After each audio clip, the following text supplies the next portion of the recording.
Sup Shredders, my name is Logan, aka Spiderhands, and welcome to an SP Reacts, where today we have ourselves a track from an act named Euplasia titled You Wonder. And if we switch over to here, apparently this is the third single off of an upcoming album that is due to release, as I understand, in September, which is exciting. We're going to listen through this track from start to finish, and we're going to hear what we think. Official music video on YouTube, let's go, let's do it.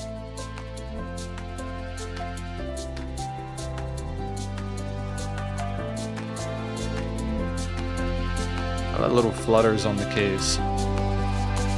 I see the spark in you, the way you see things through.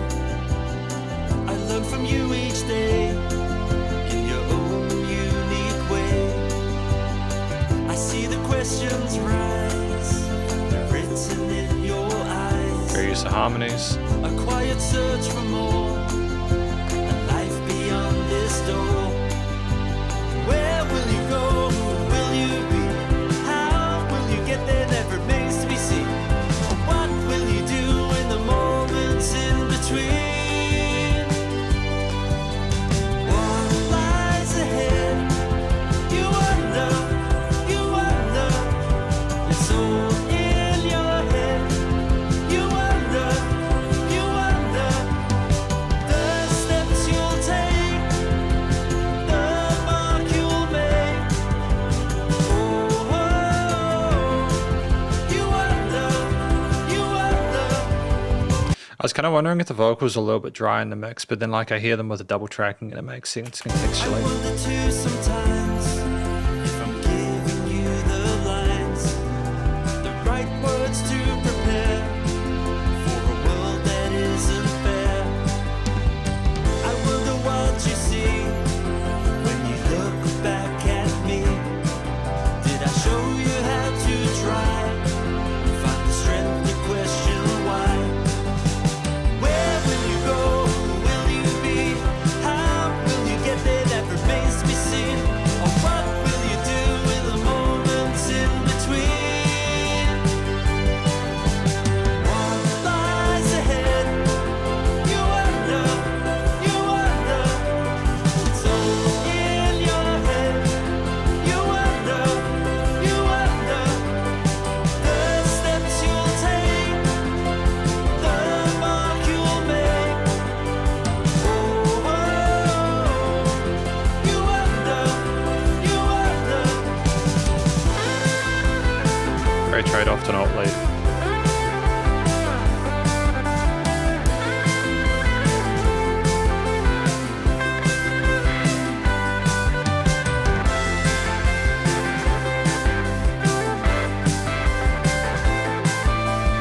Kind of a raucous tone to the guitar, but I think it's kind of charming.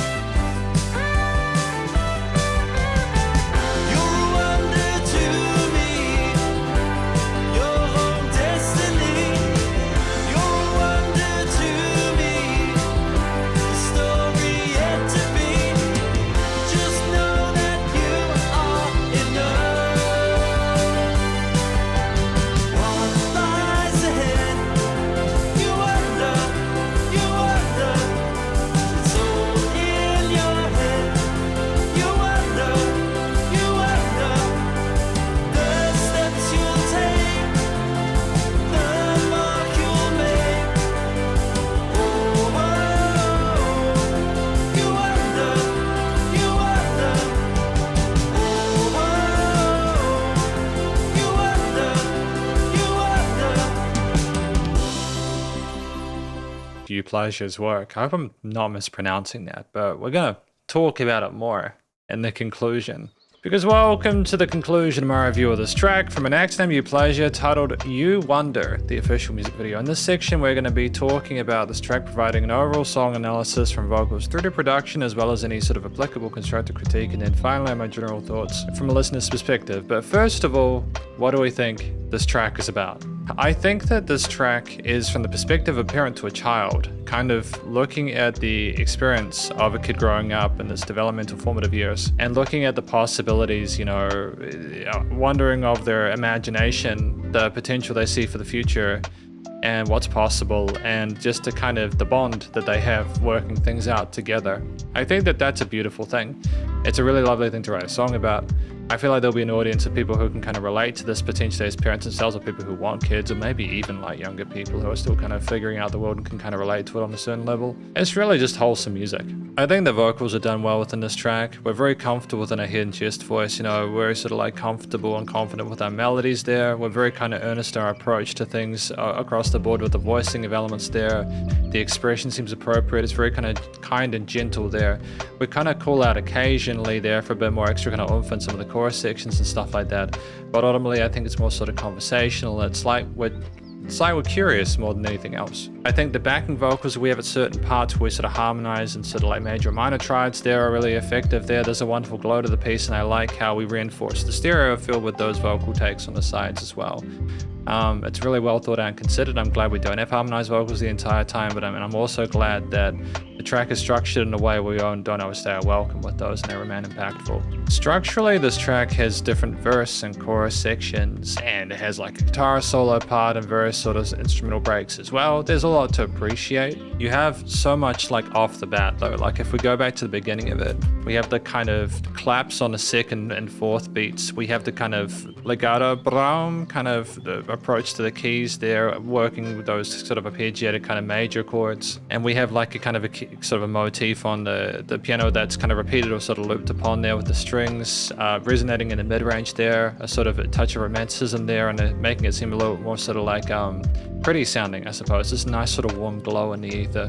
There's like kind of subtle 8th and 16th note grooves with the percussion underneath it as well. There was sort of almost immediately instantiated a sense of groove within the arrangement without it being too dominant. There's like a quarter note main accent throughout a lot of this track. It's almost like we're trying to celebrate the journey that our child is about to go on. There's like prolific use of bell trees, and I kind of dig that because they're a great transitional device. They're going between parts of building into something, but to kind of have them in like the halfway point is just a very sort of gentle kind of pretty texture, almost like we're looking up at the stars above us. There are some kind of like filtered guitar parts around like the 42nd mark, for example, which are very kind of subtle there, and it's almost like a dusty kind of glow to it as opposed to trying to be sort of more rigid or kind of like you know, the guitar's not trying to be too assertive at this point. It comes forward in the solo section later on there, and I feel that it's quite well voiced there, but we're not trying to show our cards too early. The vocals are the focal point for the vast majority of this piece. On the drum kit, what I like is that we are very sort of comfortable approaching our various sort of snare fills there. We don't mind doing 16ths and alternating beats and playing on beat and syncopated parts there. We explore the kit well, but establish a firm sense of groove and behave like a metronome when required. And there were some really kind of cool sort of tom elements as well there. Like it's just nice to rely on the snare for some fills and then have the toms do transitional parts for others.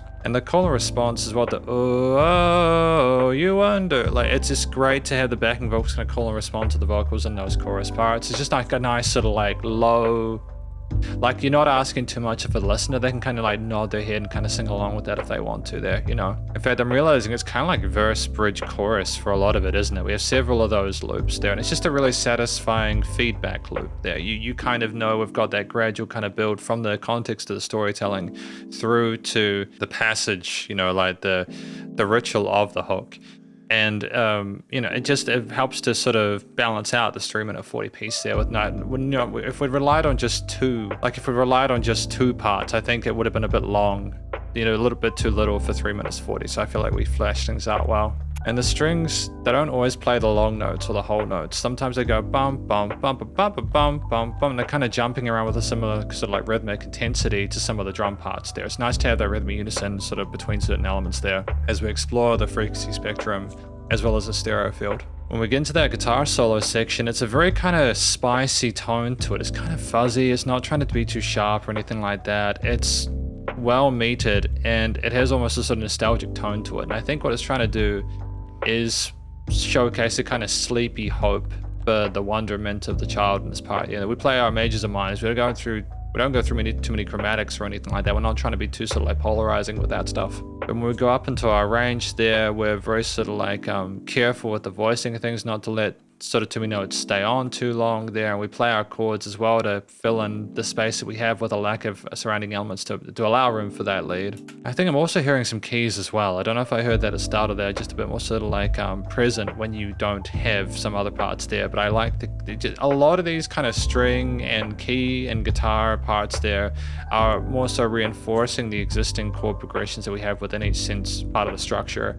No, I did speak about the keys at the start, but it's just nice to hear them, even if they're being a bit sort of like melodic and not just playing chords, for example, being sort of like sub-layered from a compositional production perspective to not sort of like overstay the welcome or to like try and be dominant on top of the guitar there. It's the 6 strings time to shine. It's almost kind of like a breakbeatish kind of groove to the drum kit near the end there. It's got a great sort of sense of pull to it, and that tempo there of like either 85 or 170 is very quick. It's like we're driving forward towards the future that we're looking or wondering if we'll create there. There is a vibrant, youthful optimism to a lot of these components there with very little harsh textures harmonically or sort of like in terms of the timbre or anything like that. The mixture of different strings, guitar, keys, drums, the bass line and the low end there is sort of reinforcing the root notes a lot of the time. There's not too sort of like present in the mix there. It's just things are niched nicely within the frequency spectrum, and there's enough compositional diversity through the percussion and elements like that, as well as again the guitar solos, to keep the track intriguing there.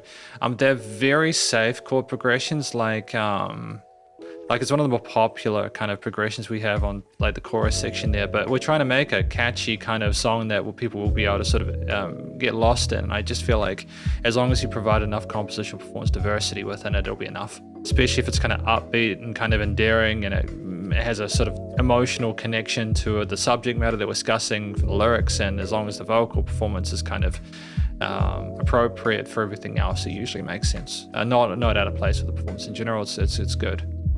The studio recording, mixing and mastering as well, I feel is quite well handled there. The vocals, the keys, the guitars, the strings, the bass, drums, everything in there, the batteries, they're spread well across the stereo field there. The music surrounds you in the headphones. And also there's no weird resonant frequencies in the frequency spectrum. Things have a niche in their own sort of pitch and octave range. The vocals aren't over-processed there.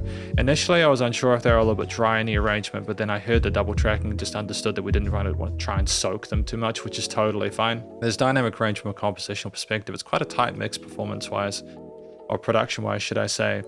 Nice and loud. A little bit of pumping, but not much of the bus compression limiting is handled. We aren't trying to make an electronic dance track here, which is totally fine. There's a range of intensities there. No real applicable constructive critique on my part. You could potentially have more of a come down in some part before that last chorus, but that's a very common thing, so it might have sounded a bit too cheesy or kind of like inauthentic. Or like we're trying too much to make a pop track, if that makes sense. From a general listener's perspective, I'm pretty happy with what I heard today. Clearly, they know what they're doing there. It's just very pleasant to listen to a song where it's an angle of the child kind of exploring the world and the parent hoping they make the most of that time, being able to imagine it without it either their view, their world being ruined by the reality of the world we have, or, I like that optimism there. It's just really nice music. I feel like there's a place for it in the industry at this point in time, especially when people are making it themselves and making the most of the possibilities, both like within themselves as, creativity and technology wise. But thank you for watching my review of this track from an Next Time Euplasia titled You Wonder. Hopefully you enjoyed it. If you did, please go show them some love via the various social medias and YouTube page, and stay cool and stay safe, and please remember to support your local musicians and artists at this point in time, as they need the help more than ever with all the crazy stuff going on in the world. And I'll catch you in the next SP Reacts. Spiderhands out.